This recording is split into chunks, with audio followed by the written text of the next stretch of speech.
बिस्मिल्लाहिर्रहमानिर्रहीम। अस्सलाम वालेकुम। सऊदी इन्फो यूट्यूब चैनल में आपको खुश आमदीद कहते हैं। पाकिस्तान के नए वज़ीर आज़म ने ओवरसीज़ की वोटिंग के बारे में एक अहम अनाउंसमेंट की है, आप लोगों के साथ शेयर करूंगा। लेकिन पहले आप लोगों के साथ ओवरसीज़ के बारे में कुछ अर्ज़ करना चाहूँगा। ओवरसीज़ के साथ पिछली कई दहाइयों से जो खिलवाड़ हो रहा है, आप ओवरसीज़ हैं, आप इस बारे में बेहतर समझते हैं। हर हुकूमत ने, हर दौर में, हर सियासतदान ने, हर हुक्मरान ने ओवरसीज़ का, पाकिस्तानियों का हमेशा से नाम कैश करवाया है। लेकिन ओवरसीज़ को दिया क्या, आप लोग उसका बेहतर बता सकते हैं।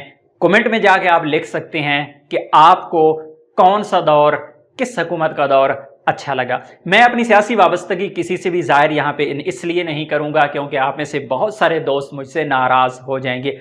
ओवरसीज़ के बारे में पिछली हुकूमत ने एक इक़दामात किए थे वोटिंग के बारे में। तजर्बाती तौर पर ऑनलाइन वोटिंग का आगाज़ भी किया गया था और अल्हम्दुलिल्लाह उसमें मैं भी शामिल था और मेरा पहला ऑनलाइन वोट जो था वो ऑनलाइन ही था एज ए ओवरसीज़ पाकिस्तानी।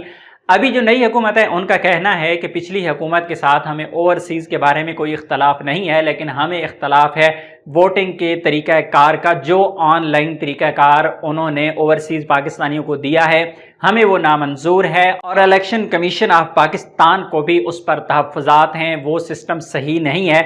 हम ओवरसीज़ को वोटिंग का हक़ तो देना चाहते हैं, लेकिन तरीक़ाकार पर हमें इख्तलाफ है और हमें ओवरसीज़ पाकिस्तानियों का बहुत ही एहतराम है। हमारी उनके साथ मोहब्बत है और उनके साथ ताउन करना, उनके तहफ़्फ़ुज़ात को दूर करना और उनके जो हकूक़ हैं उन तक पहुँचाना हम पर वाजिब है। दो किस्म के तरीक़ाकार जो हैं वो ज़ेरे बहस आ रही हैं। एक तो तरीक़ाकार वो ये है कि जितने भी आज़ाद कश्मीर के मेंबर्स हैं वो पाकिस्तान असम्बली के अंदर मौजूद हैं, उनके नुमाइंदे मौजूद हैं, आज़ाद कश्मीर की नुमाइंदगी कर रही हैं और वो बैठे हुए हैं पाकिस्तान असम्बली के अंदर। इसी तरह चाहते हैं कि ओवरसीज़ पाकिस्तानियों के जो नुमाइंदे हैं वो यहाँ पर बैठे असम्बली के अंदर, वो नुमाइंदगी करें ओवरसीज़ पाकिस्तानियों की और उनके लिए मखसूस सीटें रख दी जाएं। एक तरीक़ाकार ये है और दूसरा तरीक़ाकार जो है वो इंतहाई ब्लंडर है। अगर वो हो जाता है तो वो ये है कि ओवरसीज़ पाकिस्तानियों के नुमाइंदे बैरून मुल्क ही सेलेक्ट होंगे। फॉर एग्जाम्पल, आप दुबई में मौजूद हैं, आप सऊदी अरेबिया में मौजूद हैं, सऊदी अरेबिया में वोटिंग होगी, आप जाके पर्ची पे ठप्पा लगाएंगे और जाके उस बक्से में डालेंगे। मेरा सवाल ये है, ओवरसीज़ पाकिस्तानी नौकरियां कर रही हैं या वहाँ पर अपनी मालिक बैठे हुए हैं फैक्ट्रियों के अपनी मर्ज़ी से। अगर सऊदी अरेबिया की बात करें तो एक बंदा कहीं जॉर्डन के बॉर्डर पे अल करियात में बैठा है, एक बंदा जीज़ान नजरान में बैठा है, एक बंदा अल तबूक में बैठा है।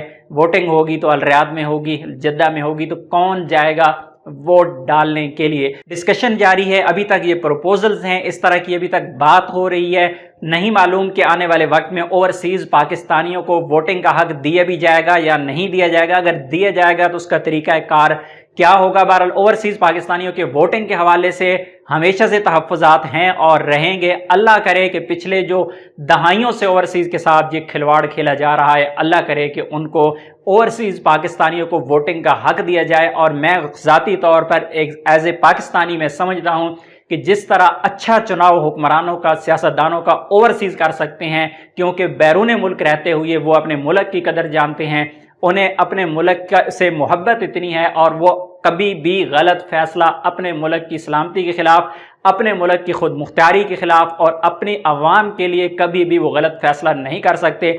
मैं उम्मीद करता हूँ कि इंशाअल्लाह जब भी ओवरसीज़ पाकिस्तानियों को वोटिंग का हक़ दिया जाएगा, इंशाअल्लाह पाकिस्तान का जो मुस्तकबिल है उसी दिन से इंशाअल्लाह उसका जो रोशन मुस्तकबिल है उसका आगाज़ हो जाएगा। आप इस बारे में क्या कहते हैं? इख्तलाफी राय आपका हक़ है, वोट देना आपका हक है, किसको आप देते हैं किसको नहीं देते, लेकिन आप इस बारे में राय क्या रखते हैं कमेंट में जाके ज़रूर लिखिएगा। मिलते हैं नेक्स्ट वीडियो में, तब तक के लिए इजाज़त दीजिए। अल्लाह हाफिज़।